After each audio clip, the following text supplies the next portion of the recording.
Welcome back. రాష్ట్ర ప్రభుత్వం నిర్వహిస్తున్నటువంటి ప్రజాపాలన, వార్డు సభలు, గ్రామ సభలు కొన్ని చోట్ల రసాభాసగా మారినటువంటి సిచ్యువేషన్ నెలకొంది. ఆల్మోస్ట్ చాలా చోట్ల అని చెప్పొచ్చు. ముఖ్యంగా మేము అర్హులమై ఉండి కూడా మా పేర్లు అందులో ఎందుకు లేవు అని చెప్పేసి వాళ్ళు ఆందోళన చేసినటువంటి క్రమాన్ని నిన్న మనం చూసాం. ముఖ్యంగా రేషన్ కార్డులు, ఇందిరమ్మ ఇల్లు, రైతు భరోసా, ఇందిరమ్మ ఆత్మీయ భరోసా, ఈ నాలుగింటికి సంబంధించి అర్హుల జాబితాను గ్రామ సభల్లో అనౌన్స్ చేయడం, వాళ్ళకి ఏమైనా అభ్యంతరాలు అభ్యర్థనలు ఉంటే వాళ్ళు చెప్పడం అనేది ఈ గ్రామ సభలో ఉద్దేశం. అయితే ఈ క్రమంలో తాము అర్హులమై ఉన్నప్పటికీ పేర్లు ఎందుకు లేవు అని చెప్పేసి నిలదీసినటువంటి క్రమాన్ని చూసాము. ముఖ్యంగా రైతు కూలీలకు సంబంధించి ఏదైతే ఈ 12,000 ఇద్దాము అని అనుకుంటున్నారో ఈ పథకానికి సంబంధించి పెద్ద ఎత్తున ఆందోళనలు పలుచోట్ల జరిగాయి.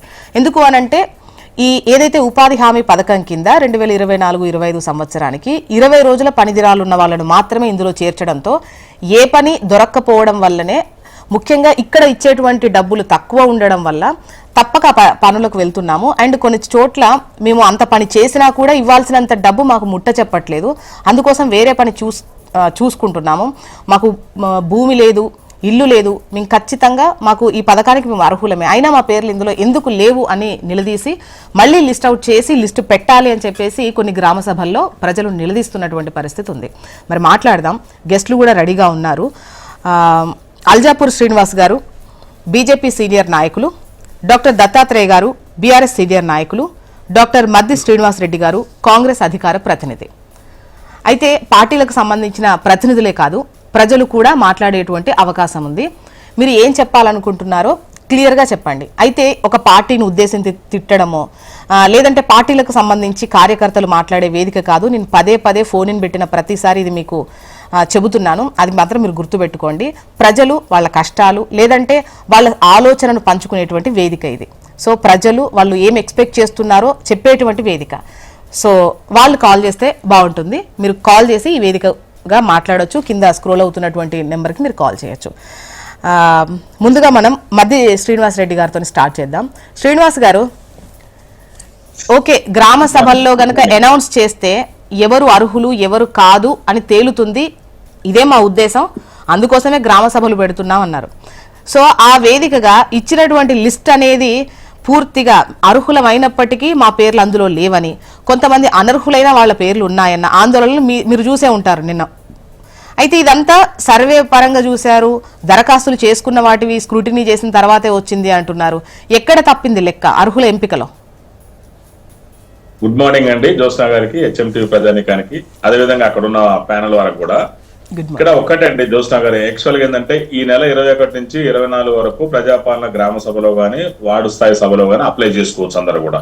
ఇక్కడ జరిగింది ఏంటంటే రేషన్ కార్డులు గానీ, ఇందిరమ్మ ఇళ్ళు, ఇందిరమ్మ ఆత్మీయ భరోసా, రైతు భరోసా, మొదటిగా ఈ 4 అంశాలు తీసుకొని చేయడం జరిగింది. నేను చాలా స్పష్టంగా హెచ్ఎంటీవీ ప్రజానికానికి ఏం తెలియజేస్తున్నానంటే, జాబితా అనేది నిన్న ప్రదర్శించిన జాబితా అనేది ప్రదర్శిస్తున్న జాబితా అనేది కేవలం దరఖాస్తుదారుల జాబితా మాత్రమే, అది అర్హుల జాబితా కాదు. చాలా స్పష్టంగా నేను చెప్తాను, అది దరఖాస్తుదారుల జాబితా మాత్రమే భావించాలి దాన్ని. ఎందుకంటే నిన్న నేను మా గోళ్లపాడు ఖమ్మం మండలం పాలేరు నియోజకవర్గంలో అటెండ్ అయ్యాను నేను కూడా, ఎందుకంటే ఫీల్డ్ లెవెల్ చేస్తాను నేను ఫస్ట్ నుంచి కూడా. అక్కడ క్లియర్ గా ఖమ్మం జిల్లా కలెక్టర్ ముజమిల్ ఖాన్ గారు అఫీషియల్ గా చాలా స్పష్టంగా చెప్పారు, ఇది ఒక ప్రాథమిక దరఖాస్తుదారుల జాబితా మాత్రమే, దీన్నే పూర్తి స్థాయి అర్హుల జాబితా అనుకోవద్దు మీరు అని చాలా స్పష్టంగా ఖమ్మం జిల్లా కలెక్టర్ గారు చాలా స్పష్టంగా చెప్పారు. సో ఎందుకంటే ఇది మళ్ళీ చెప్తున్నా నేను రాష్ట్ర అధికార ప్రతినిధిగా, నిన్న అయితే ఏదైతే ప్రదర్శిస్తున్న జాబితా ఉందో ఇది దరఖాస్తుదారుల జాబితా మాత్రమే, అర్హుల జాబితా కాదు పూర్తి స్థాయిలో. సో ఎవరైనా అర్హత గల వాళ్ళు మళ్ళీ ఈ స్కీమ్లకు మళ్ళీ అప్లికేషన్ పెట్టుకోవచ్చు. ఇది ఒక 4 రోజుల పాటు జరిగే ప్రోగ్రాము, 10 రోజుల పాటు జరిగే ప్రోగ్రామే కాదు. ఉదాహరణకు రేషన్ కార్డులు కానీ, ఇందిరమ్మ ఇళ్ళు కానీ నిరంతర ప్రక్రియ, ఇది ఒక రోజు అయిపోయేది కాదు, నిరంతర ప్రక్రియ. మీకున్నటువంటి అవకాశాల మేరకు మీకు ఇప్పుడు ఎక్కడైతే గ్రామ సభలు జరుగుతున్నాయో మీ గ్రామంలో మీరు అప్లై చేసుకోండి, మీ వార్డులో అప్లై చేసుకోండి. సిటీ టౌన్ అయితే లేనప్పుడు మీ సంబంధిత ఎంఆర్ఓ ఆఫీసులో కానీ సంబంధిత ఎండిఓ ఆఫీసులో కానీ కూడా అప్లై చేసుకోవచ్చు. ఎక్కడికి వెళ్ళైనా మీరు ఇవ్వచ్చు, తప్పనిసరిగా మాన్యువల్కి వెళ్ళి మీ దరఖాస్తు ఇవ్వాలి. మీరు ఏదైతే ఇందిరమ్మ ఇళ్ళు కావచ్చు, ఇందిరమ్మ ఆత్మీయ భరోసా కావచ్చు, దీనికి సంబంధించిన ఇప్పుడు ఇందిరమ్మ ఇళ్ళు అంటే మాత్రం మీరు కంపల్సరిగా ప్రజాపాలన ఏదైతే మొన్న అప్లై చేసిన రిసిప్ట్ కూడా పెట్టాలి దానికి జనరల్ గా. అదే విధంగా మీ యొక్క ఆధార్ కార్డు కూడా జత చేయాల్సి ఉంటుంది. రైతు భరోసా అనుకోండి, రైతు భరోసా లిస్ట్ లో ఉందా లేదా చూసుకోండి, లేనంత మాత్రం వర్రీ కావాల్సిన అవసరం లేదు.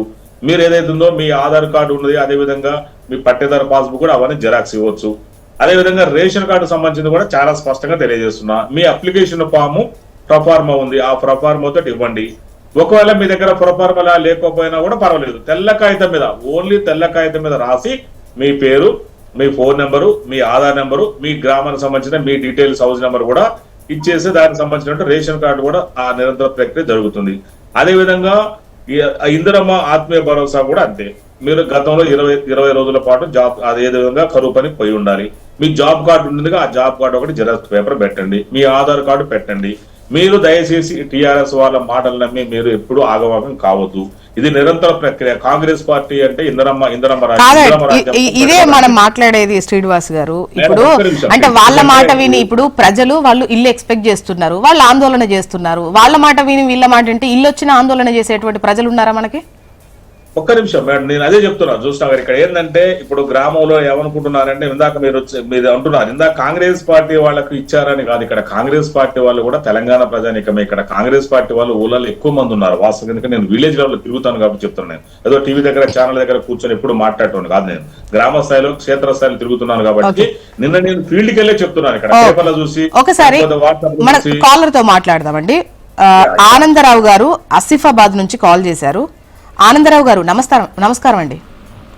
నమస్కారం మేడం. నమస్తే అండి, మాట్లాడండి. ఏం చెప్పాలనుకుంటున్నారు మేడం? ఇప్పుడు ప్రజాపాలన అనే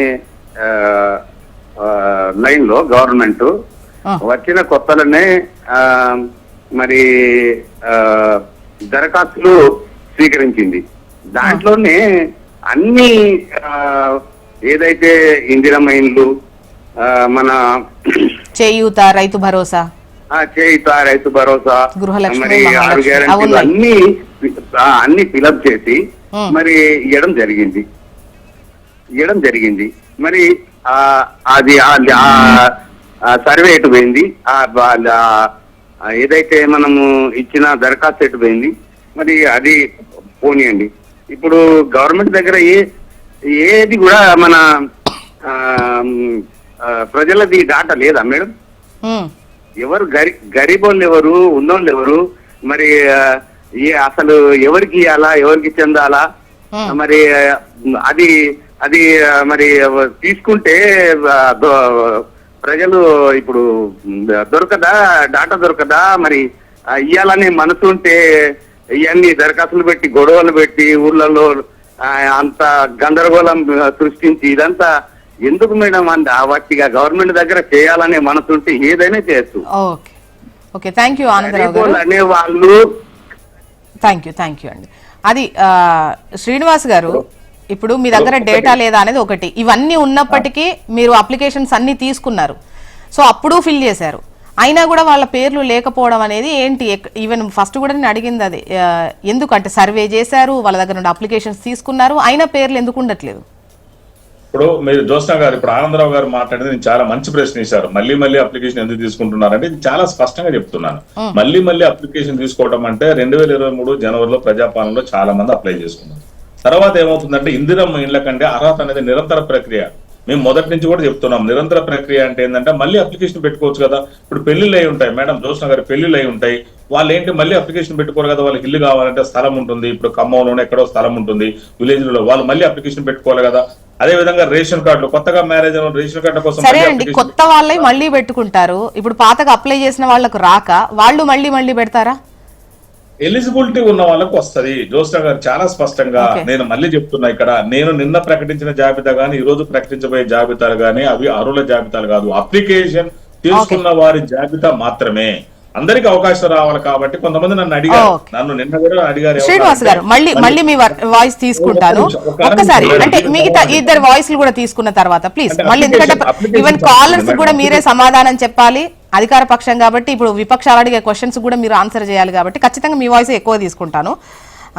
అల్జాపూర్ శ్రీనివాస్ గారు, ఏంటి గ్రామ సభల పైన మీ ఒపీనియన్ ఏంటి? నిజంగా ప్రభుత్వానికి చిత్తశుద్ధి లేదు, కావాలని డ్రాగన్ చేయడానికి దీన్ని కాలయాపన చేయడం కోసం మాత్రం ఇవన్నీ డ్రామాలు చేస్తున్నట్టుగా అర్థమవుతా ఉన్నది. వీళ్ళ దగ్గర ఫస్ట్ డబ్బులు లేవు, రెండవది ప్లానింగ్ సరిగా లేదు, మూడవది కావాలని పోస్ట్పోన్ చేయాలి, డిలే చేయాలి. ఇంకా మీరు చెప్పింది ఇళ్ల గురించి అయితే ఆల్రెడీ ఇంతకుముందు కాళేంద్రరావు చెప్పినట్టుగా కలర్ చెప్పినట్టుగా మొదట్లో మొత్తం సర్వే చేసినారు. ఈ మధ్య మళ్ళీ ఈ యొక్క రాష్ట్రంలో ఇల్లు లేని వారు ఎంతమంది, ఇల్లు లేని లేదంటే ప్లాట్ ఉండి కట్టుకోలేనటువంటి పరిస్థితులు ఉన్న వాళ్ళు ఎంతమంది డాటా తీసినారు. 30 లక్షల మంది ఇల్లు లేని వారు ఉన్నారు, 11 లక్షల మంది సొంత ప్లాట్లు ఉన్న వాళ్ళు ఉన్నారని చెప్పినారు. ఇవన్నీ కూడా మీ దగ్గర డాటా కలెక్ట్ చేసి ఉన్నారు మీరు సర్వే చేసి. మళ్ళీ అంతా రాద్ధాంతం చేసి మొదలే అసలు పాలపక్షాలు లేవు. గ్రామ సభల్లో అధికారి ఒక్కరో ఇద్దరో ముగ్గురో ఉండేసి ఆ దరఖాస్తు తీసుకొని పాతవి కూడా కూడగట్టి ఇవన్నీ కూడాను ఎవరు ఏ రకంగా ఏ బేస్ మీద సెలెక్ట్ చేస్తారన్నది నోబడి నోస్. పరిస్థితి అంతా గందరగోళం. ఫస్ట్ పాలపక్షం చేసి ఉన్నది 1 year సుమారుగా చాలా రోజులైంది. పాలపక్షం గ్రామ పంచాయతీలు పోయి వాళ్ళు ఉంటే వాళ్ళ ప్రతినిధులు ఆయా వార్డులకు వెళ్ళి వాళ్ళ గ్రామస్తులు అందరు కూడా తీసుకొని చెప్తారు ఇగో ఎలిజిబుల్ ఎలిజిబుల్. ఇప్పుడు అధికారి సర్వాధికారి వాళ్ళు చేసిందే ఫైనల్. ఇంత కన్ఫ్యూజన్ కాబట్టి వాళ్ళు ఏదైనా అంత ఈజీ కాదు కాబట్టి సరే కానీ ఎట్లా జరగాలంటే జరగని చెప్పేసి ఉద్దేశపూర్వకంగానే డిలే చేసే టాక్టిక్స్ అంతా కూడాను.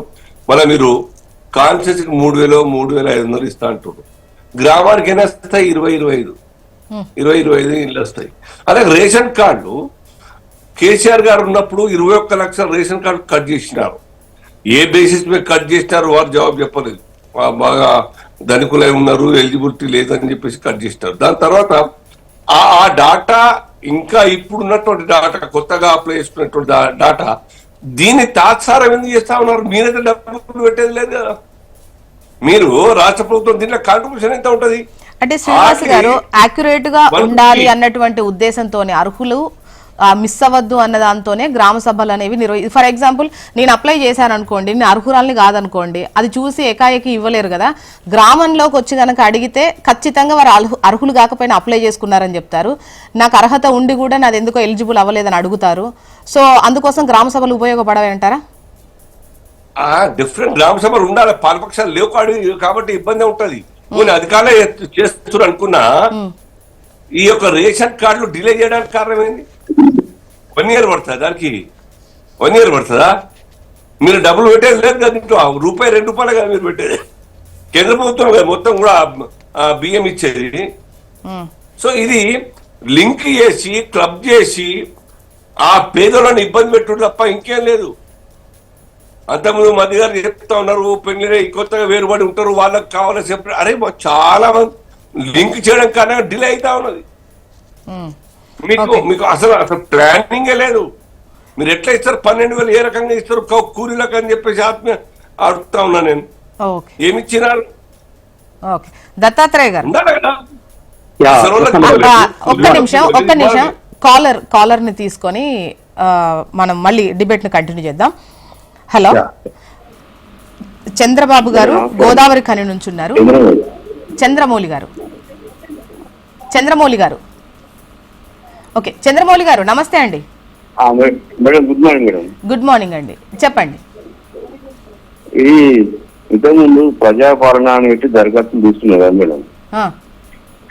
ప్రజాపాలన అని పెట్టి దరఖాస్తులు తీసుకున్నారు. ఏవైతే ఈ గ్యారంటీలు ఉన్నాయి కదా, ఇది ఇంతకుముందు ప్రజాపాలన అని చెప్పి దరఖాస్తులు తీసుకున్నారు కదా మేడం. అవును తీసుకున్నారు, చెప్పండి. 6 గ్యారంటీలు అన్ని దరఖాస్తులు తీసుకున్న తర్వాత మళ్ళీ సమగ్ర సర్వే అని చేశారు. సమగ్ర సర్వే అని చేశారు. అప్పుడు మళ్ళీ తర్వాత మళ్ళీ ఇప్పుడు దీనికి మళ్ళీ ఈ సర్వే ఎందుకు మేడం? ఇది సర్వే కాదంట. ఇప్పటి వరకు ఇవన్నీ సర్వే చేసిన వచ్చినటువంటి లిస్టును గ్రామ సభల్లో చదివితే మీ అభ్యంతరాలు అభ్యర్థనలు చెప్పేటువంటి వేదికట. చంద్రమౌళి గారు అర్థం కాల. ఇంతకుముందు నేను అప్లై చేసుకున్నాను చేసుడా, మళ్ళీ వేరే కొత్త వాళ్ళు చేసారు. ఇప్పుడు ఇంతకుముందు మీరు అప్లై చేసుకున్నారు, మళ్ళీ ఇప్పుడు అప్లై చేసుకోవాలేమో అన్న డౌట్ ఉందా మీకు? డౌట్ ఉంది. అప్లై చేసుకున్న వాళ్ళు ఒకవేళ మీ పేరు లేకపోతే మీరు అర్హులై ఉండి కూడా ఎందుకు పేరు లేదు అన్న దాంతో అప్లై చేసుకోవాలి. మీ పేరు వచ్చిందా అందులో? ఇవాళ సభ ఉందా? మేబీ ఆ సభలో మీ పేరు ఉందో లేదో తెలుస్తుంది. వచ్చినటువంటి అధికారులు మీ ఆ లిస్ట్ చదువుతారు. సో మీ గ్రామంలో మీరు ఎలిజిబుల్ అయ్యారా కాదా వాళ్ళు చెప్తారు. ఒకవేళ అవ్వకపోతే ఎందుకు అవ్వలేదు అనేది మళ్ళీ మీ దగ్గర ప్రూఫ్స్ పట్టుకొని అప్లై చేసుకోవచ్చు. అంతేనా శ్రీనివాస్ గారు? ఒకసారి క్లారిటీ ఇవ్వండి. ఒక్కటి మేడం, నేను చాలా స్పష్టంగా ఇప్పుడు చంద్రమౌళి గారు గోదావరి కాడి నుంచి మాట్లాడారు. ఆయన అప్లికేషన్ చేసుకున్నంత మాత్రాన, అప్లికేషన్ లో ఆయన పేరు డిస్ప్లే చేసినంత మాత్రాన ఆయన పూర్తి స్థాయి అర్హుడని కూడా కాదు దాని అర్థం. నిన్ననే బట్టి గారు చాలా స్పష్టంగా చెప్పారు. ఏంటంటే మళ్ళీ అక్కడ అభ్యర్థనలు స్వీకరిస్తారు గ్రామ సభలో, గ్రౌండ్ లెవెల్లో. ఇప్పుడు నాకు పెద్ద అపార్ట్మెంట్ ఉందండి, నేను పోయి గోళ్లపాడులో అప్లికేషన్ పెట్టుకుంటాను, నాకు ఆ లిస్ట్ వచ్చినంత మాత్రం నాకు రాదు కదా. మళ్ళీ ఏంటంటే అభ్యంతరాలు ఉంటాయి అక్కడ. సో నిజంగా అప్లై చేసుకున్నటువంటి సో వ్యక్తికి అర్హత ఉందా లేదని కూడా అక్కడ వాళ్ళు ఫీల్డ్లలో పరిశీలిస్తారు. అందుకనే మీకు అర్హత ఉంది అనేది కూడా మీరు చెప్పుకోవాల్సిన అవసరం ఉంది. ఎందుకంటే మీకు ఏమేమి లేవు, మీకు ఖాళీ ప్లేస్ ఉందా, లేకపోతే గతంలో అక్కడ ఇల్లు ఉందా, లేకపోతే 5 ఎకరాల భూమి కూడా ఉండదు, 5 ఎకరాల కంటే ఎక్కువ భూమి ఉందా, లేకపోతే ఇట్లాంటి పారామీటర్స్ అక్కడ ఉన్నటువంటి అగ్రికల్చర్ డిపార్ట్మెంట్ అయితేనేమో రైతు భరోసాకి, అదే విధంగా ఆ గ్రామ సెక్రటరీ అయితేనేమో మిగతా స్కీములకు వాళ్ళు పర్యవేక్షణలో ఉంటాయి పూర్తి స్థాయిలో. సో మీకున్నటువంటిది మీరు చెప్పాల్సిన అవసరం ఉంది. మీరు ఇప్పుడు మీకు మాకు ఇల్లు ప్లాట్ ఉందండి, ఖాళీ ప్లేస్ ఉంది, నాకు ఎక్కడ ఇల్లు లేదండి, నాకు 5 ఎకరాల లోపల ఉందండి, లేకపోతే భూమి లేదండి. ఇప్పుడు ఇండ్లు అంటే ముఖ్యంగా ఏంటంటే మేడం, ఇప్పుడు ఫస్ట్ దశలో మాత్రం వాస్తవంగా చాలా పూరెస్ట్ ఆఫ్ ది పూర్కి ఇవ్వడానికి ప్రభుత్వం ఖచ్చితంగా సిద్ధపడుతుంది. దత్తాత్రేయ గారు మాట్లాడతారు. Madam, good morning. చూసినా మేడం, మీకు ప్యానల్ ఉన్న పెద్దలకు, హెచ్ఎంటీవీ ప్రేక్షకులకు చాలా అద్భుతమైనటువంటి డిబేట్ పెట్టారు. ఎందుకంటే తెలంగాణ వ్యాప్తంగా ఉమ్మడి 10 జిల్లాల్లో చాలా మంది రైతు కూలీలు కావచ్చు, తర్వాత ఇందిరమ్మ ఇండ్ల కోసం ఎదురు చూసినటువంటి నిరుపేదలు కావచ్చు, చాలా ఆవేదనతో ఇవాళ ప్రభుత్వం పెట్టినటువంటి గ్రామ సభలకు పరుగున పరిగెడతా ఉంది. అయితే ఇంతకు ముందు మధ్య శ్రీనివాసరెడ్డి గారు చెప్తూ, మేము ఇప్పుడు ఒక లిస్టు రేషన్ కార్డులు విడుదల చేశాం, అది కేవలం ఎలిజిబుల్ క్యాండిడేట్స్ కాదు, వాళ్ళకే ఇస్తామని కాదు అని చెప్పాడు. మా సొంత గ్రామంలో, ఇది మా ఊరిది లిస్టు, నేను ఇప్పుడు మీకు మీడియా రూపంలో తర్వాత నేను పంపుతాను. మా సొంత గ్రామంలో 25 నుంచి 30 ఎకరాలు ఉన్నటువంటి ఒక ఆసామికి కూడా రేషన్ కార్డులు ఇష్యూ చేసిన అలాంటి వాళ్ళు ఈ 60 మందిలో దాదాపుగా 18 మంది ఉన్నారు. ఎవరు కాంగ్రెస్ నాయకుడు కూర్చొని టిక్కు పెడితే ఆ నాయకుడు చెప్పినట్టుగానే జరిగింది మొదటి సెలక్షన్ లిస్ట్. ఇక్కడ మాట్లాడుకోవాల్సిన విషయం ఏంటంటే, రైతుల కోసం ఏదైతే రైతు కూలీలుగా పనిచేస్తున్నటువంటి ఉపాధి హామీ కూలీలు తెలంగాణ రాష్ట్రంలో రిజిస్టర్డ్ జాబ్ కార్డులు పొందిన వాళ్ళు 53,06,000 పైచిలుకున్నారు. అయితే దాంట్లో 48,14,00,000 వాళ్ళు ఇంతకు ముందు ఈ జాబ్ కార్డుల రూపంలో పనిని పొందారు, వర్క్ లో ఉన్నారు. అయితే ఈ ప్రభుత్వం ఇప్పుడు సీతక్క గారు ఒక మాట మాట్లాడుతున్నారు, పొంగులేటి శ్రీనివాసరెడ్డి గారు ఇంకో మాట మాట్లాడుతున్నారు. పొంగులేటి శ్రీనివాసరెడ్డి గారు ఒక ప్రెస్ మీట్ లో ఏమంటారంటే 15 లక్షల మంది వరకు ఉండొచ్చు అర్హులు, మేము వాళ్ళకు ఎట్టి పరిస్థితుల్లో ఈ ఇందిరమ్మ ఆత్మీయ భరోసా ఇస్తామని చెప్పి వాళ్ళు ప్రకటించారు. చెప్తున్నటువంటి మాటకు చేసినటువంటి పొంతలు లేకపోవడం వల్లనే అసలు ఇప్పుడు ఈ ప్రభుత్వం అధికారంలోకి వచ్చిన తొలినాళ్ల నుంచి మేడం కేవలం అర్హుల నుంచి అప్లికేషన్లు తీసుకోవడం, ఆ మూలకు పెట్టేయడం. ఇప్పటి వరకు ఎందుకు ఇది కంప్యూటరీకరణ జరగలేదు? ఇంతకు ముందు ఆసిఫాబాద్ నుంచి ఫోన్ చేసినటువంటి కాలర్ కూడా అదే అంటున్నారు. సార్ ఎన్నిసార్లు అప్లికేషన్లు తీసుకుంటారు సార్? మీరు 6 గ్యారెంటీల కోసం అప్లికేషన్లు తీసుకున్నారు, రేషన్ కార్డుల కోసం అప్లికేషన్లు తీసుకున్నారు, రైతులకు రుణమాఫీ కాలేదని చెప్పి అప్లికేషన్లు తీసుకున్నారు. సో ఇప్పుడు మళ్ళీ ఏదో గ్రామ సభల పేరు మీద గ్రామాల్లోకి వచ్చేసి మొత్తం మేము ఉద్ధరిస్తామని చెప్పేసి ఇప్పుడు తీసుకుంటున్నారు. బట్ తీసుకున్న వాటికి ఎక్కడ క్లారిటీగా మీరు ఇంప్లిమెంట్ చేస్తున్నారు? ఇవాళ నిరుపేద కూలీలు తెలంగాణ రాష్ట్రంలో 25 లక్షల పైచిలుకున్నారు. వీళ్ళు ఏం కండిషన్ పెట్టారు మేడం? 20 రోజులు పనిచేసిన వాళ్ళని మాత్రమే అర్హులుగా తేలుస్తామన్నారు. 20 రోజులు పనిచేసిన కూలీల సంఖ్య 17,05,000 మంది ఉన్నారు. ఈ 17 లక్షల మందిలో కేవలం 6 లక్షల మందికి మాత్రమే అర్హులుగా ప్రకటించి ఇంతమందికి కోతా విధిస్తే ఈ కూలీలందరూ కూడా ఇవేం పాపం చేసిండ్రు, వాళ్ళకి ఎందుకు ఈ శాపం నాకు అర్థం కాదు. 17 లక్షల మంది మళ్ళీ మీ వాయిసే తీసుకుంటాను. ఒకసారి కాలర్ తో మాట్లాడదాం. కుమారస్వామి గారు నమస్తే అండి. కుమారస్వామి గారు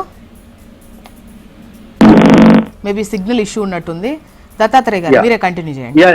అయితే మేడం ఇప్పుడు 23-24 ఇయర్ కి వీళ్ళు 20 రోజులు పనిచేసినటువంటి జాబ్ కార్డు ఉన్నటువంటి రైతు కూలీలను లేకపోతే ఉపాధి హామీ కూలీలను మేము కన్సిడర్ చేస్తాం. అంటే 17 లక్షల మంది 20 రోజుల వరకు పనిచేసినటువంటి వాళ్ళు, 20 రోజుల పని దినాల్లో పనిచేసిన వాళ్ళు. మరి 15 లక్షలు ఇస్తామనేటువంటి పొంగులేటి మాట మీద నిలకడలేదు.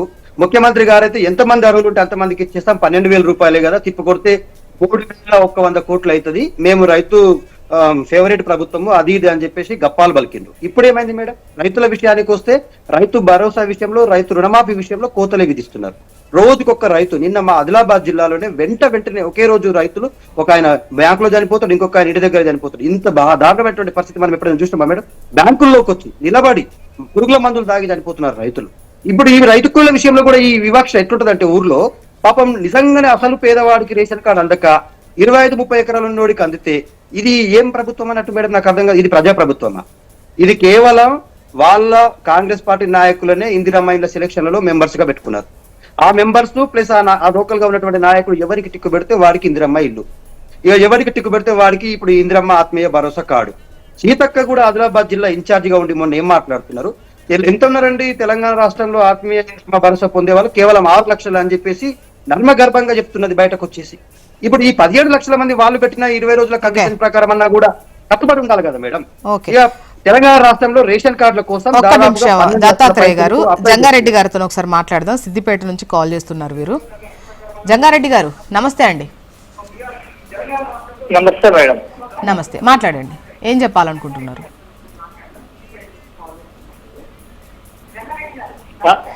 నమస్తే మేడం. జంగారెడ్డి గారు, మీరు టీవీ వాల్యూమ్ తగ్గించేసి డైరెక్ట్ గా మాతోనే మాట్లాడండి, అప్పుడు మీకు ఈ లాగ్ రాదు. Okay okay okay. నమస్తే మేడం. Thank you madam. నమస్తే అండి. మీరు డిబేట్ పెట్టి డిబేట్ లా వాళ్ళ సలహాలు తీసుకుంటూ, ప్రభుత్వం కానీ ప్రతిపక్షం కానీ వాళ్ళ సలహాలు తీసుకుంటూ మాకు అవకాశం ఇచ్చినందుకు చాలా సంతోషం మేడం. ఇప్పుడు మేము డిబేట్ చూస్తున్నాము, అధికార పార్టీ మాట్లాడుతుంది, ప్రతిపక్ష పార్టీ మాట్లాడుతుంది, వేరే ఎవరైనా అంతా ప్రజల కొరకు ప్రజల కొరకు ప్రజల కొరకు అనే మాట్లాడుతున్నారు. ఏ పార్టీ కానీ అది సంతోషకరమైన వీరేమో. కానీ డిబేట్ లో మాట్లాడిన మంత్రాన క్షేత్రస్థాయిలో అంత ఏం లేదనిపిస్తుంది మాకైతే. ఒకటి ఏంటంటే, ఇప్పుడు గవర్నమెంట్ పథకాలు అనేది ప్రజల కొరకు మేము ప్రవేశపెడుతున్నాం అన్నది సంతోషకరము. ప్రవేశపెట్టినప్పుడు వాళ్ళే రావాలి, ఇక్కడ వాళ్ళే మీటింగ్ పెట్టాలి, వాళ్ళే సేకరించాలి కదా. గ్రామ పంచాయతీలు ఉన్నది, సెక్రటరీ ఉన్నది, ఏ గ్రామంలో ఏం అవసరము, ఎవరు అర్హులు కాదనేది ఏ గ్రామంలో వాళ్లకు ఈ రోజుల్లో మీరు మాకు డాటా అప్పచెప్పాలి. మేము ఈ పథకం ప్రవేశపెట్టినాము, దీనికి అర్హులు ఎవరో మీ గ్రామ పంచాయతీ మాకు ఇస్తే మేము వాళ్ళకు పథకాలు అమలు చేస్తామంటే ఇప్పుడు మీటింగ్లు పెడితే పెద్ద గందరగోళాల కానీ ఏముంటది మేడం. ఎక్కడి గ్రామంలో అక్కడ సర్పంచ్, వార్డు మెంబర్లు, అసలు ఇక్కడ ఎంతమంది అర్హులు, గవర్నమెంట్ ఏం పథకం పెట్టింది, ఇక్కడ మనం ఫైనల్ గా లిస్టు తయారు చేసుకుని ఏమి వాళ్ళకు ఇద్దామనేది అయితే ఉండాలి కదా మేడం. ఇప్పుడు ఒకటేసారి మీరు వచ్చి ఇవాళ మీటింగ్ అంటే, ఇప్పుడు మా ఊళ్ళో ఇంత చిన్న గ్రామం అయినా ఒక 100 మంది తయారవుతారు. ఇవాళ మీటింగ్ ఉన్నదంటే మనకు అదొస్తుందట, ఇదొస్తుందట, అదొస్తుందట అలా. అసలు అర్హులు కానోళ్ళు ఎవరు, వాళ్ళ పరిస్థితి ఏంది, మంచిగా మీటింగ్ పెట్టి మీరు గ్రామాలకు మేము ఈ పథకాలు ప్రవేశపెట్టదలుచుకున్నాము, ప్రజలకు అర్హులు ఎవరో మీరు లిస్టు తయారు చేసి మాకు పంపండి. ఆ లిస్టులో కూడా ఇంకేమన్నా లోపాలు జరిగినా సరే అప్లికేషన్ పెట్టుకోవాలంటే తప్పలేదు. అప్లికేషన్ పెట్టుకుంటున్నారు, ఎక్కడ లోపం జరిగింది నాకు రాలేదన్నట్లు మళ్ళీ ఆఫీసులు ఉన్నాయి, మండలాలు ఉన్నాయి, ఎంపీడీ ఆఫీసులు ఉన్నాయి, ఎన్నో ఉన్నాయి. ఇప్పుడు వాళ్ళకి మేము పెట్టిందానే మాకు పథకాలు ఇవ్వాలి, మాకు ఇవి ఇవ్వాలి, మాకు అప్లికేషన్ పెట్టుకోవాలంటే పెద్ద గందరగోళం. నేను ప్రభుత్వం వాస్తవానికైతే సరే, నేను ఏ పార్టీని ఉద్దేశించి అయితే మాట్లాడతలేను, ఒక సదరు ఓటర్ గా మాట్లాడుతున్నా. ఏ పథకం పెట్టినా అది ఎంత దూరం వెళ్ళాలి, దాన్ని సంపూర్ణంగా చేయాలి. కానీ అన్ని సగం వచ్చినాయి. ప్రతిపక్షము ప్రజల కొరకే మాట్లాడుతుంది, అధికార పక్షం ప్రజల కొరకే మాట్లాడుతుంది. కానీ ఇక్కడ ప్రజలకు ఎంతవరకు న్యాయం జరుగుతుంది మేడం?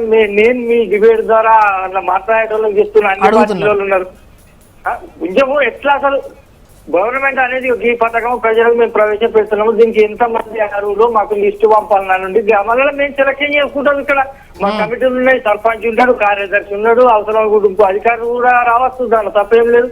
ఇవన్నీ పంచాయతీలు ఒకళ్ళు చేస్తారు. ప్రతి గవర్నమెంట్ ఒక స్కీమ్ పెడితే ప్రతి గ్రామ పంచాయతీలో ఒక లిస్ట్ ఉండాలి. ఈ గ్రామానికి ఈ స్కీమ్ లా ఇన్ని పథకాలు వచ్చినాయి, వీళ్ళు అర్హత పొందిరు అనేది పెడితే అందరు చూసుకుంటారు. ఎవరికి ఏం వస్తుందో ఏం తెలుస్తలేదు. నాకు ఎంపీ దగ్గర ఇచ్చిన ఓలంటారు, నాకు ఎమ్మెల్యే దగ్గర ఓలంటారు, నాకు జడ్పీసీసీ ఇచ్చిన ఓలంటారు, నాకు కాంగ్రెస్ కార్యకర్త ఓలంటారు, నాకు బీఆర్ కాంగ్రెస్ కర్త ఓలంటారు. ఎందుకు గవర్నమెంట్ ప్రవేశపెట్టే పథకాలు ప్రజల్లోకి ప్రజలకే చేయబడుతుంది. మళ్ళా ప్రజల్లోకి తీసుకుపోవాలి పథకాలు, ప్రజల కొరకే మీరు చేస్తున్నారు. ప్రజలకు అన్ని తెలియదా? మళ్ళీ ప్రజల్లోకి తీసుకుపోవాలి. ఇక మరి మేమేంటి మాకు తెలియదా? గవర్నమెంట్ ఏం చేస్తుంది, ఏం పథకాలు పెడుతున్నారు, మేము ఏ అరువులో ఏం అనుభవిస్తున్నాం అనేది తెలియదా మేడం? అవును, థ్యాంక్ యూ జగ్గారెడ్డి గారు, ఫోన్ లైన్లోకి వచ్చి మీ వర్షాన్ని తెలియజేశారు. అది శ్రీనివాస్ గారు ఇప్పుడు జగ్గారెడ్డి గారు చెప్పింది విన్నారు. ఎవరు అర్హులు లేని అప్లై చేసుకుంటారు, గ్రామ స్థాయిలో మీకు వ్యవస్థ ఉంటుంది, ఎవరు ఎలిజిబుల్ కాదు అనేది మీరు తీసుకునే అవకాశం ఉంటుంది. అయినా ఈ సభలు పెట్టడం వల్ల గందరగోళమే ఉంది తప్ప, ఒకవేళ అనర్హులుగా ప్రకటించబడ్డ అర్హులు ఎవరైతే ఉంటారో ఆ తర్వాత వాళ్ళకి నెక్స్ట్ స్టెప్ అనేది ఉంటుంది, మళ్ళీ అడగొచ్చు. ఇదివరకటిలాగా మాట్లాడకుండా ఉండేటువంటి పరిస్థితులు లేవు కదా. అడిగి తీసుకుంటున్నారు కదా. సో ఇదంతా తాత్సారం చేయడానికైనా, గ్రామ సభలు అంటూ ఏదో పెట్టి ఆలస్యం చేయడానికైనా అనేది కూడా ఒక క్వశ్చన్ వస్తోంది. ఇప్పుడు జంగారెడ్డి గారు సిద్దిపేట నుంచి మాట్లాడింది నేను విన్నాను. జంగారెడ్డి గారు కూడా మంచిగా చెప్పారు, ఆయన కూడా పెద్ద మనిషి. ఇక్కడ ఏంటంటే మేడం, ఇక్కడ చాలా స్పష్టంగా హెచ్ఎంటీ ప్రజానికి తెలియజేసేది ఏంటంటే, నిరంతరం ఎందుకు అప్లికేషన్ చేసుకోవాల్సి వస్తుందంటే మేడం, చాలా అప్డేట్ అవుతున్నాయి. మీరు చాలా జాగ్రత్తగా గమనించాలి. ఇక్కడ ఏమవుతుందంటే, నిజమైన కాంగ్రెస్ పార్టీ రేవంత్ రెడ్డి గారు ఏం చెప్పారు స్పష్టంగా, అర్హులైనటువంటి ప్రతి పేదవారికి ఖచ్చితంగా కాంగ్రెస్ పార్టీ ఇందిరమ్మ స్కీమ్లు ఖచ్చితంగా అందుతాయని చెప్పారు. చాలా స్పష్టంగా చెప్పారు. మా పొంగులేటి శ్రీనివాసరెడ్డి గారు కూడా అదే చెప్పారు. ఇక్కడ ఏంటంటే, ఇందాక బీఆర్ఎస్ వాళ్ళు ఏంటంటే బురద జల్లే ప్రయత్నం చేస్తున్నారు తప్ప ఇక్కడ వేరే ఏం లేదు. ఇక్కడ మీరు చాలా స్పష్టంగా వినండి.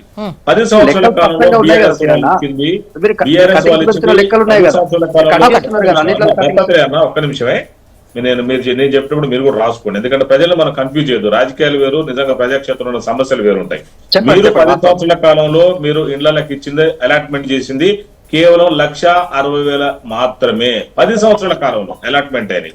మేమేంటంటే ఒక్కొక్క నియోజకవర్గంలో 3,800 తగ్గకుండా దాదాపు 119 నియోజకవర్గంలో 4,20,000 పైచిలకు ఇల్లు ఇచ్చే ప్రయత్నం బృహత్తర ప్రాజెక్టు జరుగుతుంది ఇక్కడ. ఎందుకంటే చాలా స్పష్టంగా చెప్పదలుచుకున్నారు రాష్ట్ర అధికార ప్రతినిధిగా, మీరు దయచేసి ప్రజలు ఎవరు కన్ఫ్యూజ్ కావద్దు.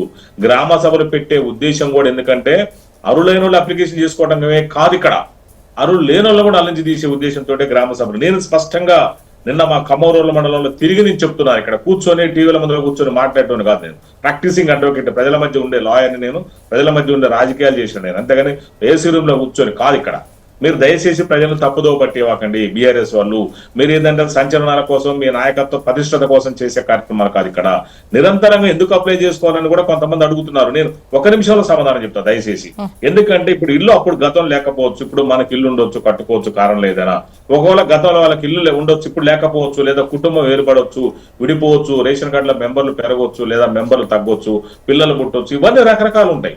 ఇప్పుడు ఏమవుతుందంటే, గతంలో మనం చూసాం, ఒక్కసారి అప్లికేషన్ పెట్టుకుంటా అవన్నీ మూల పడితే ఎవరికి నేను చెప్తున్నాను. ఎందుకంటే 8th క్లాస్ నుంచి ప్రత్యక్ష రాజకీయాలు ఉన్నా, at the age of 14 years నుంచి కూడా. సో ఇవన్నీ ఏమవుతున్నాయంటే, ప్రత్యక్ష రాజకీయాలు ఉన్నప్పుడు మనం చాలా దగ్గర నుంచి చూసాం. మనం అప్లికేషన్ ఎప్పుడో పెట్టుకుంటాము, ఇక అప్లికేషన్లు ఎవరి సెకండ్ వాళ్ళు ఎంఆర్ ఆఫీస్ చుట్టూ తిరగడం, పైరోలు చేయించుకోవడం, పనులు చేయించుకున్నారు.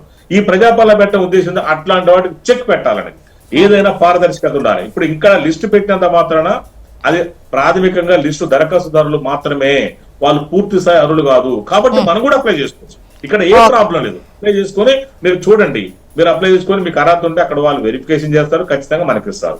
మా ఉద్దేశం ఏంటంటే, సంవత్సరానికి చూడండి అమ్మా, సంవత్సరానికి 4,20,000 పైచీలకు ఇవ్వాలని. ఎస్సీ ఎస్టీ జనాభా నియోజకవర్గం ఎక్కువ ఉంటే కూడా వాళ్ళ దగ్గర. శ్రీనివాస్ గారు మళ్ళీ మీ వాయిస్ తీసుకుంటే, అల్జాపూర్ శ్రీనివాస్ గారు అంటే ప్రజలు కార్యాలయాల చుట్టూ తిరగకుండా ప్రజల దగ్గరికే వచ్చి ఈ పథకాలు ఇంప్లిమెంట్ చేయాలనేదే మా ఉద్దేశం, అర్హుల ఎంపికగానే, అందుకోసం ఈ సభలు అని చెప్పేసి శ్రీనివాస్ గారు అంటున్నారు. దీనిపై మీ వర్షం. వెల్కమ్ బ్యాక్ శ్రీనివాస్ గారు, మీ వాయిస్ తీసుకుంటా, బట్ ఒకసారి కాలర్తో మాట్లాడిన తర్వాత మీతో కంటిన్యూ చేస్తాను. సత్యనారాయణ గారు హైదరాబాద్ నుంచి కాల్ చేస్తున్నారు. సత్యనారాయణ గారు, గుడ్ మార్నింగ్ అండి. Good morning madam. గుడ్ మీ మార్నింగ్. యొక్క ఇది ప్రతిరోజు వింటున్నాము.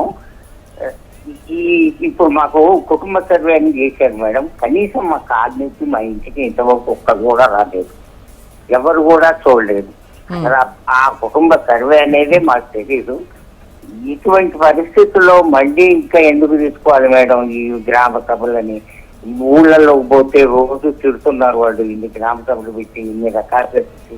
కాంగ్రెస్ ప్రభుత్వం ప్రజలను మోసం చేస్తుంది మేడం. దీనివల్ల ప్రజలందరూ కూడా నష్టపోతున్నారు. అర్హులైన వారికి ఎవరు కూడా ఇవ్వట్లేదు, కేవలం కాంగ్రెస్ కార్యకర్తలకే ఇస్తున్నారు. సర్వే అప్పుడు ఇంటికి రాలేదా అండి? మీ వివరాలు తీసుకోలేదా? లేదు మేడం, ఎవ్వరు కూడా రాలేదు. ఓకే, మేబీ ఇప్పుడు కూడా రాలేదు, అంత బోకస్ మేడం. ఎవరు కాలనీలో 400 ఇళ్ళు ఉన్నాయి మా దగ్గర. మా కాలనీలో ఎవరింటికి కూడా ఎవ్వరూ రాలేదు. ఏ కాలనీ అండి మీరు? నేను అడుగుతా, ఎంక్వైరీ చేస్తాను. ఏ కాలనీ అండి సత్యనారాయణ గారు మీది? Christian colony. ఏంటండి? Christian colony. హస్తనాపురం హైదరాబాద్. ఎక్కడండి? రోడ్ నెంబర్ 2 అండి. Road number 2. ఇంటికైతే ఎవ్వరూ రాలేదండి. మీరు ఉన్నారా? వచ్చినప్పుడు అందుబాటులో వాళ్ళు వచ్చేది అన్నప్పుడు చెప్తారు కదా జనరల్ గా. అవునామండి. మరి ఇప్పుడు ఏమైనా మీరు దరఖాస్తు చేసుకున్నారా? ఇప్పుడు 21 నుంచి 24 వరకు ఉన్నారు కదా, మీ లైన్ లో గానీ, మీ వార్డ్ లో గానీ, మీ డివిజన్ లో గానీ వస్తారు కదా వాళ్ళు. ఏం చేసుకోలేదు సార్. నేను ఒక రిటైర్ అయిపోయాను సార్. నాకు 2000 రూపాయల పెన్షన్ వస్తుంది గవర్నమెంట్ నుంచి. ఏ విధమైన ఆదాయం లేదు, కేవలం ఈపీఎఫ్ పెన్షన్ 2000 రూపాయలు వస్తుంది సార్. మిగతా వాళ్ళకి మీరు 4000 ఇస్తున్నారు కానీ 37 మా ఎంప్లాయీకి ఈపీఎఫ్ నుంచి 2000. అంటే మీరు పెన్షన్దారులు కాబట్టి మీకు పెన్షన్ వస్తూ ఉంది. సో మీకు ఏమైనా ఎలిజిబిలిటీ ఉంటే ఖచ్చితంగా మీ ఏరియాలో అయితే ఏదైతే వెళ్ళి అడగండి ఖచ్చితంగా మీరు. ఎందుకంటే మనం వెళ్ళి అడగాలి కదా, అందుకనే కదా దగ్గరకు వచ్చింది. ఎక్కడికో వెళ్లకుండా ఎంఆర్ ఆఫీసుల చుట్టూ, ఎండి ఆఫీసుల చుట్టూ తిరగకుండా కాంగ్రెస్ పార్టీ ఇందిరమ్మ రాజ్యాలు ఏంటంటే మన దగ్గరికి అధికారులు. అదే శ్రీనివాస్ గారు రాలేదంటున్నారు, వాళ్ళు అసలు సర్వేకి రాలేదని చెప్తున్నారు. మేడం లిస్ట్ విడుదల చేస్తారు ఒక్కొక్క ఏరియాకు ఒక్కొక్క రోజు. ఇప్పుడు నిన్న మా రూరల్ మండలంలో కలెక్టర్ గారు తిరిగారు. ఒకటి శ్రీనివాస్ గారు ఈ అర్హులకు సంబంధించి మీ అంటే కాంగ్రెస్ నేతలు కావచ్చు, మంత్రులు మాట్లాడుతూ కూడా అంటే పెన్షన్ వస్తుంది అనేది కాదు, 2000 రూపాయల పెన్షన్ అండి. ఈవెన్ మనకు వచ్చేటువంటి పెన్షన్ కన్నా కూడా తక్కువే, మామూలుగా రెగ్యులర్ గా ప్రభుత్వం నుంచి వచ్చేటువంటి జనరల్ పీపుల్ కి వచ్చేటువంటి పెన్షన్ కన్నా. సో అంత పెన్షన్ వస్తుందంటే ఆయన జాబ్ ఏదై ఉంటుంది, ఎంత చిన్న జాబ్ అయి ఉంటుంది అనేది కూడా ఒకటి ఇంపార్టెంట్ కదా. సరే మరి చూడాలి. ఒక్క నిమిషం, ఒకసారి అల్జాపూర్ శ్రీనివాస్ గారి వర్షన్ తీసుకున్న తర్వాత దత్తాత్రేయ గారు మీ వాయిస్ కంపల్సరీ తీసుకుంటాం. శ్రీనివాస్ గారు మాట్లాడండి. మనం ఇప్పటిదాకా 4-5 కాలర్స్ మాట విన్నాం. ఒక్కరన్నా కానీ హ్యాపీ ఉన్నారు ప్రొసెసర్ మీద కావచ్చు, ప్రభుత్వ పాలన గురించి కావచ్చు, ఏ ఒక్కరన్నా కానీ వాళ్ళు కూడా most of them I think they might have voted for Congress. ఎవరు కూడా ఆ విషయాల మీద ఎక్కడ కూడా సంతృప్తిగా లేరే. కారణం ఏది అంటే అనార్గనైజ్డ్ సిస్టంలో ఈ యొక్క సర్కార్ యొక్క పాలన వస్తూ ఉన్నది. ఈ యొక్క పాలన, ఈ సర్కార్ వచ్చిన తర్వాత ఏ ఒక్క విషయంలో ఒక్క బెనిఫిషియరీ చూపించండి నాకు, ఒక్క బెనిఫిషియరీ చూపించండి. ఈ సర్కార్ వచ్చిన తర్వాత మమ్మల్ని సెలెక్ట్ చేసి ఇందులో మమ్మల్ని సెటిల్ చేసిందని చెప్పేసి, మమ్మల్ని సెలెక్ట్ చేసి ఈ యొక్క హెల్ప్ చేసిందని చెప్పించు ఏం లేదు. ఇప్పుడు మళ్ళీ కొత్తగా మీరు ఇచ్చేది 3500 ఇళ్ళు, గ్రామానికి 20-25 ఇళ్ళు, 30 ఇళ్ళు కొన్ని గ్రామాలకు అయితే కావచ్చు. రేషన్ కార్డులు ఆల్రెడీ కట్ అయి ఉన్నాయి. మీరు మళ్ళీ దాంట్లో కోత విధించి 6 లక్షలకే చిన్నగా మాట్లాడి 6 లక్షలు ఇవ్వబోతున్నామని ఇండైరెక్ట్ గా. మీ ఆలోచన అర్థమవుతుంది నాకు, సర్కారు యొక్క ఆలోచన. మీరు రివ్యూ చేసుకోండి ఫస్ట్, మీ పాలసీ ఏమి ఉండాలి. మళ్ళీ ఏమన్నా మొన్న మంత్రి గారి స్టేట్మెంట్, ఫస్ట్ ఓన్లీ ప్లాట్ ఉన్నోళ్ళకు మాత్రమే ఇళ్ళ మంజూరు అని చెప్పినారు.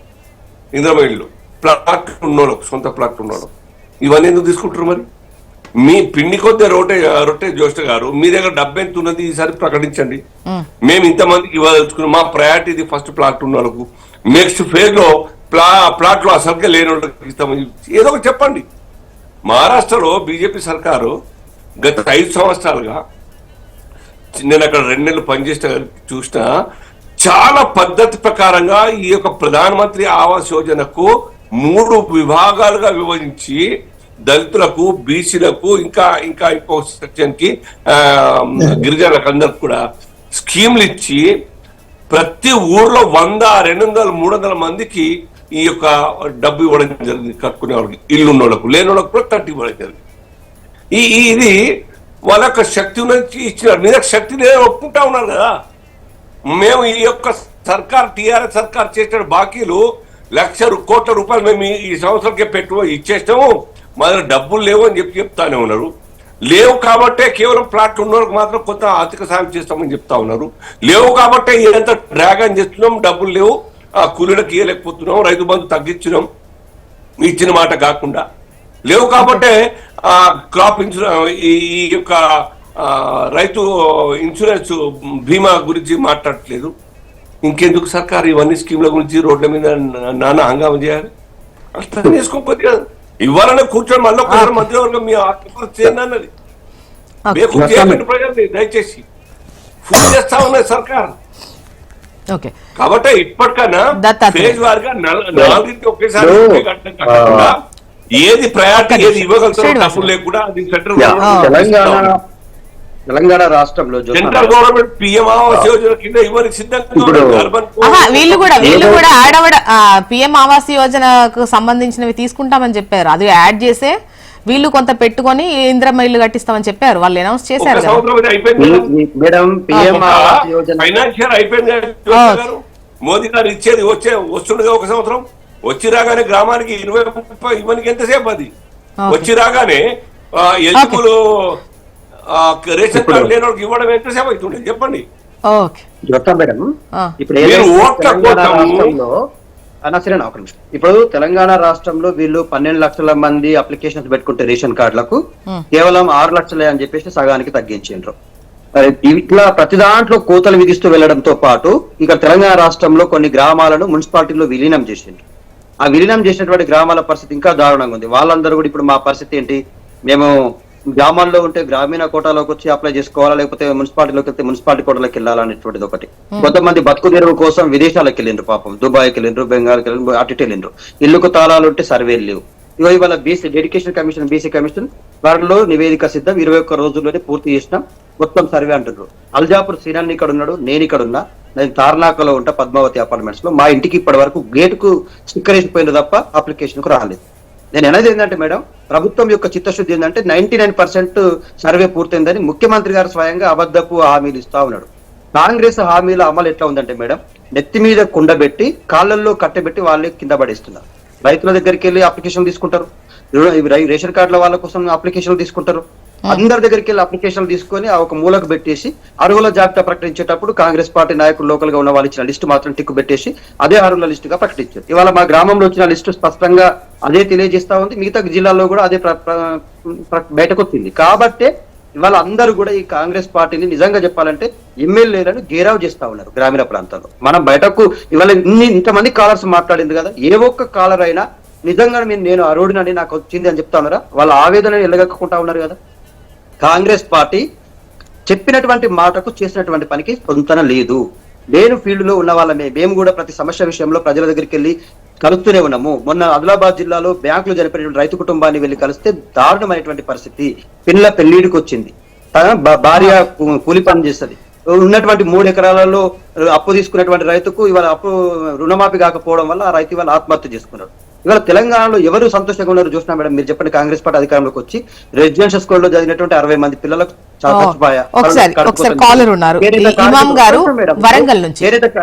అందరూ చనిపోతూనే ఉన్నారు కదా. ఓకే ఇమాం గారు నమస్తే అండి. నమస్తే మేడం. నమస్తే అండి, మాట్లాడండి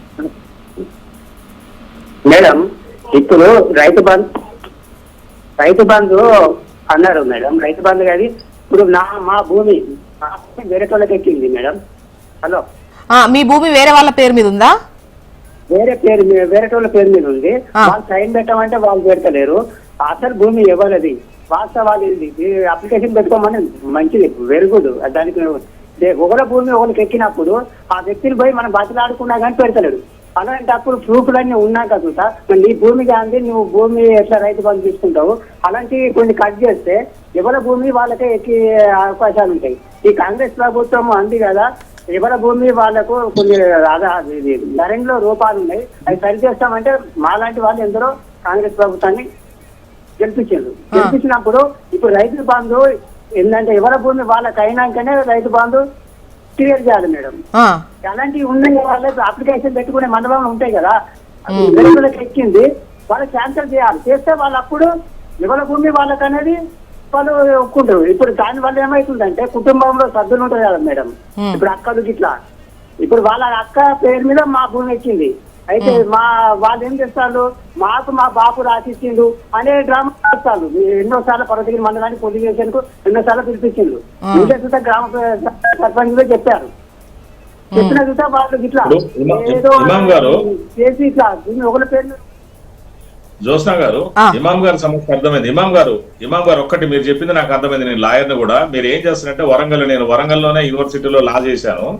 సో ఏంటంటే మీరు ఎక్కడున్నారో మీకు సంబంధించినటువంటి రెవెన్యూ అధికారుల ద్వారా మీది నిజంగా ఆ భూమి మీదైతే ఫస్ట్ ఏంటంటే భూమి మీ పేరు మీదకి మార్చుకోండి మీరు పట్టాలి. ఎందుకంటే మీ భూమి మీ పేరు మీద రికార్డులో లేనప్పుడు మీకు ఏది కూడా మనం ఏది కాదు కదా గవర్నమెంట్ గానీ ఎవరు కానీ.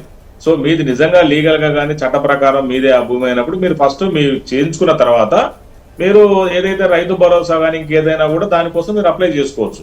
మీరైతే ఫస్ట్ ఆ ప్రయత్నం చేయండి. అక్కడ ఉన్నటువంటి ఎంఆర్ఓ గారిని కానీ మీకు సంబంధించినటువంటి రెవెన్యూ అధికారులను కలిసి మీకు లీగల్ గా మీరు వస్తే దాన్ని అప్లై చేసుకున్న తర్వాత ఇప్పుడు ఈ ధరణికి సంబంధించి చాలా లోపాలు ఉన్నాయని గతంలో మీరు ప్రతిపక్షంలో ఉన్నప్పుడు పెద్ద ఎత్తునే మాట్లాడారు. సో ఇవి క్లియర్ అయిన తర్వాత రైతు భరోసాకు సంబంధించి ఈ అప్లికేషన్స్ తీసుకుంటున్నారు, లోపాలుగానే ఉంటాయి. ఎప్పుడు ఇది క్లియర్ అవుతుంది, ఎప్పుడు వాళ్లకు చేతికి వస్తుంది? జోష్నా గారు, నేను ప్రాక్టీసింగ్ అడ్వకేట్. ఇది నిరంతర ప్రక్రియ. ఏమవుతుందంటే ఊళ్ళలో కొంతమంది ఏంటంటే రికార్డు లో భూములు మారిన మాట యథార్థం. ఎందుకంటే ఎవరి పేరు మీద ఉంటే గ్రామంలో ఏం చేయాలి మనము? ఒక్క నిమిషం శ్రీనివాస్ గారు, ఇప్పుడు ఒక్కటే మీరు మాట్లాడేటప్పుడు నేను రాసుకున్నా. నేను మాట్లాడితే మళ్ళీ మీరు అసలే మాట్లాడలేదు. ఎందుకంటే నేను మీరు ఎలిగేషన్స్. శ్రీనివాస్ గారు ఒక స్ట్రైట్ క్వశ్చన్ అండి. ఈ ధరణికి సంబంధించి మీరు పెద్ద ఎత్తున ఇది ఒక చాలా ఇంపార్టెంట్ ఇష్యూ అని ఎన్నికలకు ముందు ఖచ్చితంగా దానిపైన కూర్చుంటామని చెప్పేసి ఆ తర్వాత కమిటీలు వేశారు ఇవన్నీ. సో ఈ ధరణికి సంబంధించి ఒకరి పేర్లపై ఒకరి ఉన్నాయనేవి పెద్ద ఇష్యూగా ఉన్నప్పుడు వీటి గురించి ఎందుకు వాళ్ళిద్దరిని కూర్చోబెట్టి క్లియర్ చేసేటి గ్రామ స్థాయిలో ఎందుకు అవ్వలేదు? ఎందుకంటే ప్రభుత్వం తరపున అటువంటి చర్య తీసుకుంటే ఆ సంతకం ఎవరైతే పెట్టను అంటున్నారో వాళ్ళు కూడా భయపడి పెడతారు. ఎందుకు వచ్చిన తలనొప్పి మనది కాదు అన్నప్పుడు ఈ పోటీ వాళ్ళేమో ఈ కోట్ల చుట్టూ తిరగలేము అని చెప్పేసి. సో ఎందుకు అటువంటి ఇనిషియేషన్ ఎందుకు తీసుకోకుండా? అంటే ఇప్పుడు రైతు భరోసా పడాలంటే పేరు ఉండాలా వద్దా? నేను ఒకటి జోష్నా గారు, నేను ప్రాక్టీసింగ్ అడ్వకేట్, లాయర్, కోర్టుకు పోయి లాయర్ని చాలా స్పష్టంగా మళ్ళీ చెప్తాను. ఎందుకంటే ఇవి ప్రాక్టికల్ డిఫికల్టీస్ ఉంటాయి. ఇవి ఊళ్ళల్లో కూడా ఏంటంటే గతంలో చాలా సార్లు కూడా వాళ్ళు దరఖాస్తులు చేసుకుని భూములు మార్చుకున్నారు. సాదా బయనమల పేరుతో భూములు మార్చుకున్న వాళ్ళు చాలా మంది ఉన్నారు. ఇప్పుడు అట్లాంటి సమయంలో వీళ్ళు ఏంటంటే వీళ్ళు మార్చుకునే వాళ్ళు ఏంటంటే రికార్డులు ఎవరి పేరు మీద ఉంటే వాళ్ళకే వస్తున్నాయి రికార్డు. అక్కడ వాళ్ళు నిజంగా వాళ్ళ భూమి అయినప్పుడు సంబంధిత రెవెన్యూ అధికారులు కలిసి ఇప్పుడు మొత్తం చూసాము. అది మొన్న ఏం జరిగిందంటే ధరణి తప్పుల తనక ఉంది. ఇప్పుడు దాని నుంచి మనము భూభారతికి మార్చాలంటే చాలా ప్రాక్టికల్ డిఫికల్టీస్ వస్తున్నాయి. ఎందుకంటే అంత సాఫ్ట్వేర్ ఒక మీటర్ నొక్కితే మొత్తం పోయే పరిస్థితి వచ్చింది. ఆ రోజు కేసీఆర్ గారు ఏం చేశారు? ధరణిని మొత్తం ఒక ప్రైవేట్ ఏజెన్సీ గొప్ప చెప్పారు, విదేశీ కంపెనీకి. ఇవాళ మనం భూభారతిని ఎన్ఐసి గొప్ప చెప్పిన తర్వాత దాన్ని ప్రాక్టికల్ గా చేయాలంటే అంత ఈజీ కాదు. ఎందుకంటే కంప్యూటర్ ఎందుకు ఇప్పుడు పొంగులేటి శ్రీనివాస్ రెడ్డి గారు ఏమన్నారు, మాన్యువల్ కూడా ఉండాలన్నారు. చూద్దామండి. ఇప్పుడు గ్రామ సభలలో అయితే ఈ పథకాలకు సంబంధించి అర్హులై కూడా అనర్హతగా ఉండి లిస్టులో రాకపోవడం పట్ల ప్రజల్లో కాస్త ఆందోళన అయితే ఉంది. సో పథకాల కోసం అయితే వాళ్ళు ఎక్స్పెక్ట్ చేస్తున్నారు. వాళ్ళకు సంబంధించినటువంటి లిస్ట్లో వాళ్ళ పేరు ఉండాలి అని అనుకుంటున్నారు. ఆ తర్వాత ఒకవేళ లేకపోతే ఏం చేయాలి అనేది ఒక క్లారిటీతో ముందుకెళ్లాలని ఎక్స్పెక్ట్ చేస్తున్నామండి. ఎందుకంటే ప్రజలు కన్ఫ్యూజ్ అవుతున్నారు కాబట్టి ఆ క్లారిటీ ప్రభుత్వం నుంచి ఎక్స్పెక్ట్ చేస్తున్నారు వాళ్ళు. And thank you so much అండి డిస్కషన్లో పాల్గొన్నందుకు. శ్రీనివాస్ గారు, అల్జాపూర్ శ్రీనివాస్ గారు అండ్ దత్తాత్రేయ గారు, థ్యాంక్ యూ అండి. ఇది వాళ్ళ న్యూస్ అనాలిసిస్. చూస్తూనే ఉండండి హెచ్ఎం టీవీ. వార్త ఆగదు, నిజం దాగదు.